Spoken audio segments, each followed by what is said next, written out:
লালমনিরহাটের চরাঞ্চলে শুষ্ক মৌসুমে ফসল উৎপাদন করে অর্থনৈতিকভাবে লাভবান হচ্ছে চরের বাসিন্দারা। সেখানে আগাম জাতের আলু, স্কোয়াশ, পেঁয়াজ সহ নানা জাতের ফসল উৎপাদন হচ্ছে। আর সেসব ফসল বিক্রি করে স্বাবলম্বী হচ্ছে চরের কৃষকরা। লালমনিরহাট সংবাদদাতা তহিদুল ইসলামের প্রতিবেদন।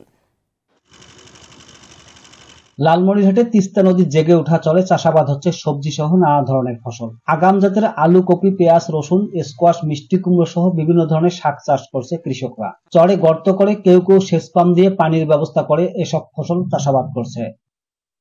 বালুচরে উৎপাদনকৃত এসব পণ্যের চাহিদা থাকায় কৃষকরা দামও পাচ্ছে ভালো। ফলে প্রকৃতির সাথে লড়াই করে টিকে থাকা চরের লোকজন আর্থিকভাবে সচ্ছল হয়ে উঠছেন। পলির কারণেই ফসলটা মোটামুটি ভালো হয়েছে।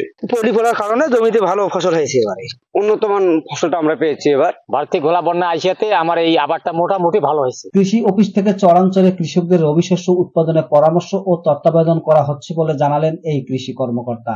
সিকিমের ঢলের যে বাঁধভাঙা ঢলের যে এটা পেয়েছি, পলি পেয়েছি, আমরা আশা করছি এটি আমাদের এই লালমনিরহাট জেলার কৃষির একটি নতুন মাত্রা যোগ করেছে।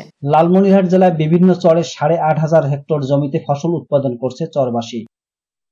তহিদুল ইসলাম, বৈশাখী সংবাদ, লালমনিরহাট।